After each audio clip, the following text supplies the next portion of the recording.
Hello, and welcome to the Spiritual Sanctuary. I'm Bertina, your host, and I am also a priestess and a yoga teacher.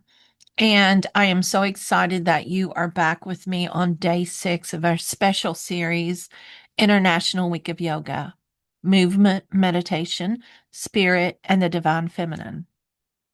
Now, this is one of the episodes that I've been most excited to share with you because today we're going to bring together several sacred threads. We've talked about yoga. We always talk about the divine feminine. We discuss and we practice goddess spirituality, sacred embodiment, and the modern priestess path. So far in this series, we've explored yoga as more than a physical movement. We've looked at the deeper meaning of yoga as union and connection, and we've taken a gentle look at yoga's history. We've explored the 8 limbs of yoga as a spiritual map for living, and we've talked about the many paths of yoga, and we've explored different types of yoga and how to choose the practice that supports your body and your spirit. But today, we bring all that into the temple of the body. Today, we explore yoga as a divine feminine practice. And we're going to explore yoga as a priestess practice. And our spiritual reflection for this episode is this: yoga can become a priestess practice when it's done with intention, reverence, and devotion. So let's begin with the divine feminine. When I speak of the divine feminine, I'm speaking of sacred qualities such as intuition and creativity, compassion, embodiment, wisdom, nurturing, cyclical awarenesses, sensuality, healing, and sacred power. The divine feminine is not limited to gender. It's an energy, a spiritual principle, if you may, and also a sacred way of being. It lives in the body, in the earth, in the moon, in the waters, in the womb space, in your heart, in your voice, and in your intuition. And it is the creative powers yourself. The divine feminine teaches us to listen and to receive and to feel, to honor cycles, to trust our intuition, to move throughout the day and our life with compassion, maybe to reclaim our body as sacred. And this is where yoga becomes such a beautiful doorway because yoga helps us return to our body, not as something to fix, not as something to punish or to shame or to compare, but as a sacred vessel. It's a temple. It's a place where spirit lives, and it's a place where wisdom speaks. And it's also where healing can unfold. Many of us has been taught to disconnect from our bodies. We've learned to judge our bodies, control our bodies, ignore the body, push through, and even see the body as something that's never enough, not thin enough or young enough or flexible enough. I hear that all the time. I'm not flexible enough for yoga. Girl, I sometimes I can bend over, sometimes I don't know if I can get back up. It is okay. We see our body as not beautiful. And the beauty of all of it is that we're all different. We think we're not strong enough or healthy enough, and we're always chasing these ideas of healthy. And if we were happy and we took care of ourselves first, our health falls along with it. I mean, there's other things in general, but stress really hurts our body. And we also think that we're not spiritual enough. But yoga, when you practice it with reverence, it invites you into a whole different type of relationship. Yoga says to come back to the breath,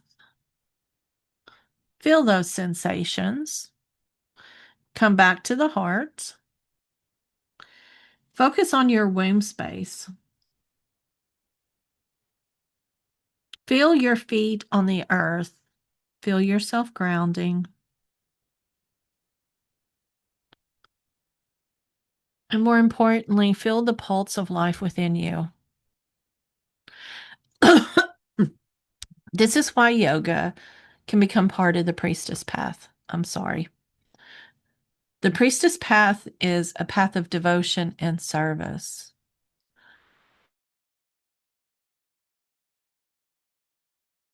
It's a path of ritual and healing, spiritual leadership, and a connection to the divine. The priestess is one who tends to the sacred. She tends to the altar. She tends to the body and the community. She leads the cycles, and she tends to relationships between the seen and unseen.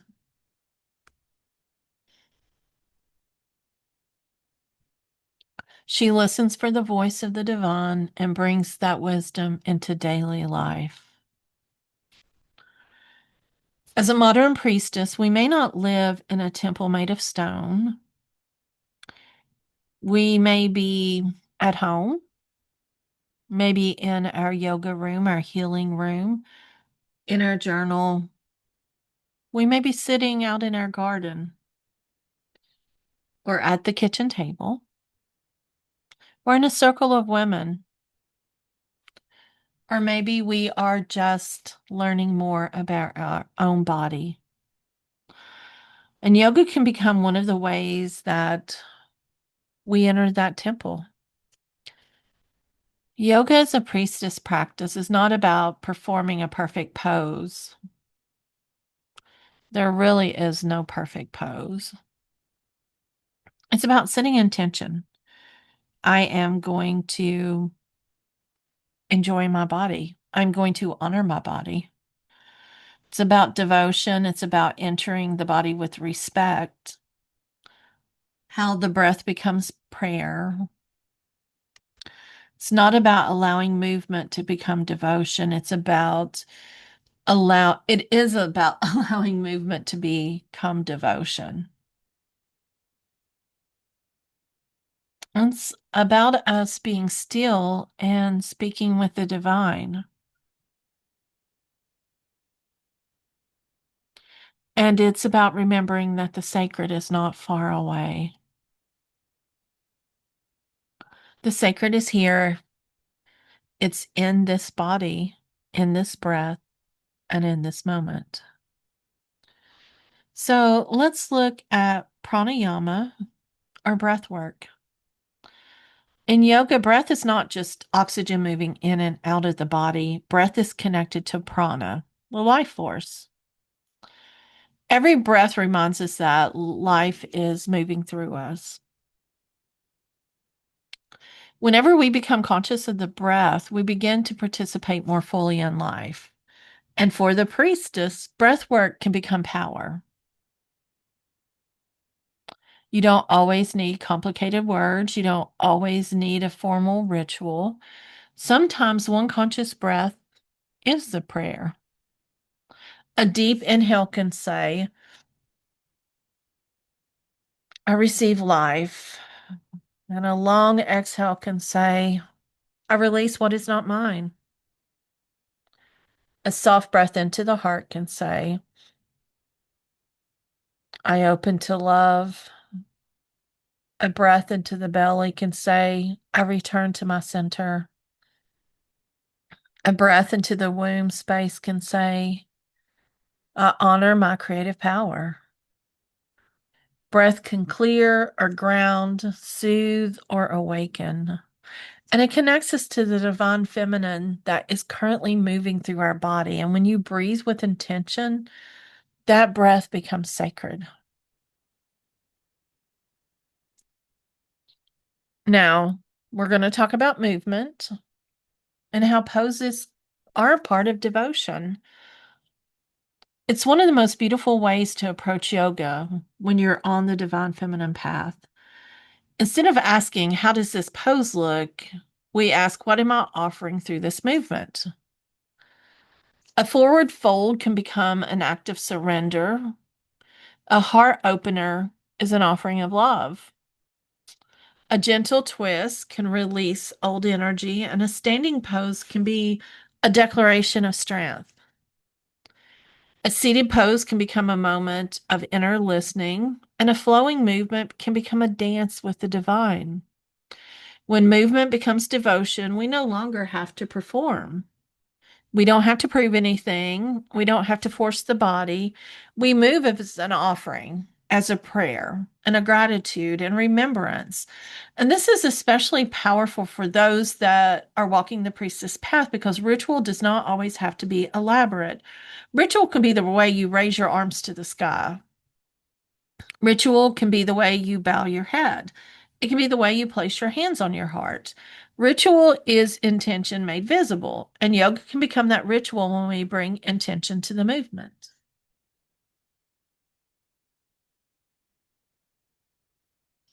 Meditation is here. Meditation is the reason why originally poses were done. It was to be able to sit.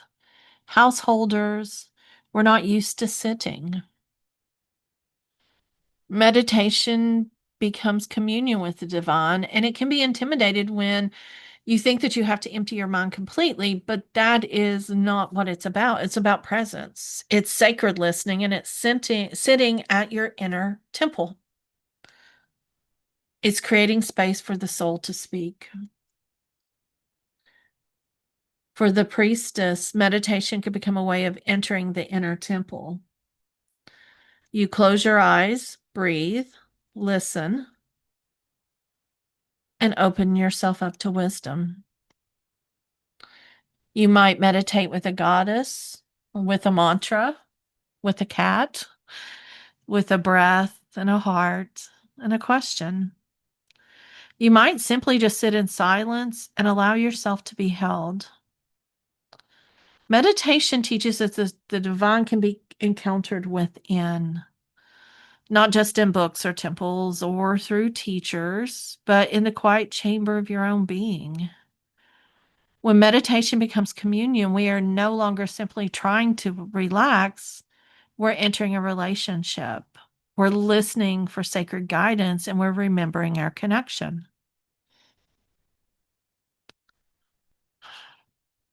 And one of my most favorite, and so many times often looked types of yoga that I love to do is Yoga Nidra. And that's a temple of inner healing. Yoga Nidra is a guided practice of conscious rest. And if you want to have an example of that practice, it should be in the YouTube video before this or in the podcast before this. I've guided you through. It's really simple. It's just done lying down and allowing the body to rest deeply while awareness remains gently present. And for many people, Yoga Nidra is one of the most accessible and healing forms of yoga because it does not require physical postures, flexibility, or effort. You simply receive. And receiving is a deeply divine practice. In a world that tells us to keep pushing and producing and proving and performing, Yoga Nidra invites us to rest and to soften, to enter this inner sanctuary and to let the body be held. It allows the nervous system to settle and to let the soul speak beneath the noise. And for the priestess, Yoga Nidra can become a sacred chamber. It's a place of restoration and emotional healing, ancestral listening, intuitive guidance, and also connection. It can feel like entering a womb-like space of renewal, a place where you're not required to go, but you're allowed to be. And sometimes that is healing. Mantra is very important in yoga as well as in the priestess path. It becomes sacred sound. Now, mantra is a repeated word, phrase, name, or even sacred sound that kind of focuses the mind and connects us with spiritual vibration. Mantra can become a way of calling energy into the body. The mantra can be traditional, it can be Sanskrit, it can be a goddess name, it can be a prayer, an affirmation, it can be a phrase that opens a heart. So, for example, it can be Om, Shanti, Soham, Divine Mother, guide me. I am held. My body is sacred. I return to love. And when repeated with intention, mantra becomes a current. The mind begins to settle, the heart begins to open, the voice becomes a vessel, and sound becomes a ritual. This is one reason why Saraswati is such a beautiful goddess connected for yoga. She is associated with wisdom and sacred learning and music and mantra and creativity and the flowing current of divine inspiration. And when we use mantra, we honor the power of sound to shape that consciousness. Another practice that is deeply connected with the divine feminine is Kundalini yoga. It's connected to Shakti energy, the life force, and Shakti is the divine feminine as a sacred energy. She is the life force. She is the creative power and the pulse of creation. Kundalini is often described as dormant spiritual energy that rests at the base of the spine, just below the the sacral chakra and just above the root in the dantian area. Through practices like breath work and mantra and movement and meditation and awareness, this energy may arise and awaken. For some people, Kundalini practice feels deeply connected to spiritual awakening and intuition, inner fire, and transformation, but it's also important to approach energy practices with grounding and respect. Strong energy practices are not something to force. The body and nervous system need to feel safe. So, when you're on the priestess path, Kundalini is not about chasing dramatic experiences, it's about honoring the force and becoming aware of the sacred energy moving throughout the body. We respect the power of awakening. Shakti doesn't need to be forced, and she needs to be honored and listened to and embodied. Yoga also helps us understand the relationship between the body, the womb space, the heart, the voice, and intuition. These are all sacred centers of the feminine wisdom. Your body speaks through sensation, and the womb space speaks through creativity and cycles and grief and pleasure and knowing. The heart speaks through compassion and love and forgiveness and devotion, and the voice speaks through truth and prayer, song, mantra, and intuition speaks through subtle inner guidance. Yoga connects these centers. When we breathe into the belly, we may connect with the womb space. When we open the chest, we may connect with the heart. When we chant or speak mantras, we may connect with the voice. And when we meditate, we may reconnect with intuition. Sacred embodiment is what this is. Means that we don't have to think about spirituality. We live it and we feel it and we breathe it. That's why honoring the body is so important. It's not a mistake, it's not an obstacle or something to be fixed. It's the temple, and your body's one of the places where the divine speaks. Now, speaking of the temple, let's explore a few goddess connections that can deepen our understanding of yoga, the divine feminine, and the priestess path. First, we want to talk about Shakti.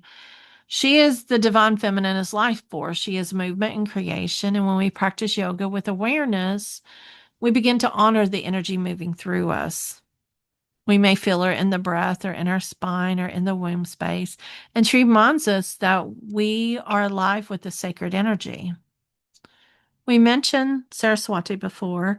She is the Hindu goddess that is connected to wisdom and music, and she is present when we chant, study, write, sing, and even more when we learn, when we speak truth with grace. And in yoga, Saraswati can guide us into sacred sound and spiritual study, and she reminds us that learning is sacred and sound carries power. Lakshmi is another Hindu goddess, and she is associated with beauty and abundance and grace and prosperity. In a yoga practice, Lakshmi may be felt through gratitude and heart opening and softness and generosity. She reminds us that the body can be honored with grace and not criticism, and she invites us to see sacred beauty in this very moment. Pavarti is a goddess of devotion and strength and love, sacred union, and she reminds us that devotion is powerful and that softness and strength can live together. In yoga, she may guide us into steady practice and loving discipline and the union of body, mind, and soul. And she teaches that the devotion is not weakness, but strength rooted in love. Durga is a goddess of protection, courage, strength, and fierce compassion. She reminds us to stand in our power and protect our energy and honor boundaries. In yoga, Durga can be felt in strong standing poses, grounding practices, and the decision to stop abandoning ourselves. She teaches embodied power. And Kali is the goddess of transformation. She liberates us, she destroys illusion, and she has a fierce truth. She releases what no longer serves, and she cuts through falsehood. She invites us to face what is real. And in yoga, she appears when we're ready to transform our old patterns, release shame, and reclaim our power, or even let go of identities that no longer fit us. She reminds us that liberation sometimes requires surrendering what is false. And through yoga, we can embody these teachings in breath, movement, stillness, and daily life. So let's think about this. What might yoga as a daily ritual look like for a modern priestess? As always, I say it doesn't have to be complicated. There isn't a right or wrong answer. It can be something simple as lighting a candle, placing one hand on your heart and one on your womb, taking conscious breaths, saying a prayer, move gently for 5 minutes, chant, pull a card, sit in meditation. You might dedicate your practice to learning or healing or service. And the practice can be short, it can be simple, it's really personal. The key part of everything is intention, because when you step onto your mat or sit in your chair or lie down for the rest, you ask these questions. What are you honoring today? What does your body need? What is your spirit asking for? How can this practice become my offering? And that is how yoga becomes priestess work.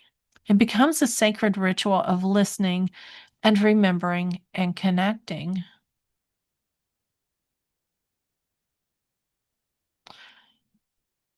So, for today's spiritual reflection,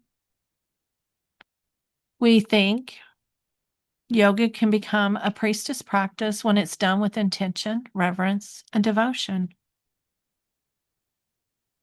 So, ask yourself, how can you in turn movement, breath, or meditation into a sacred ritual? Let me repeat that a little bit more clear. How can you turn movement, breath, or meditation into a sacred ritual? Again, what does your body need? What does your breath want to release? What goddess is guiding me right now? What could change if I practice yoga as a priestess entering the temple?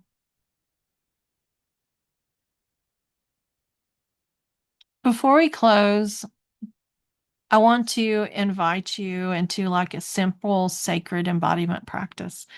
You can do this seated, standing, or lying down. If you're driving, please don't do this. Place both hands over your heart. Take a slow breath in. Gently release. I want you to feel the warmth of your hands, the beat of your heart, the presence of your body. Now repeat.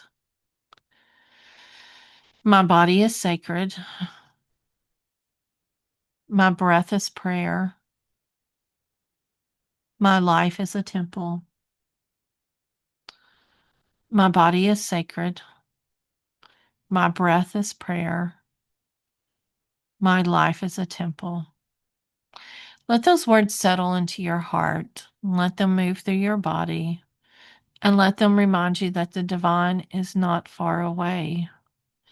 The sacred is here in your breath and in your body and in your life. I want to thank you for joining me on day 6 of International Week of Yoga. Tomorrow, we're going to explore how yoga can support the mind, the body, and the soul through healing, nervous system care, body awareness, and spiritual connection. But until then, may you honor your body as sacred. May your breath become prayer. May your practice become devotion. And may you remember that your life itself can be a temple. Thank you.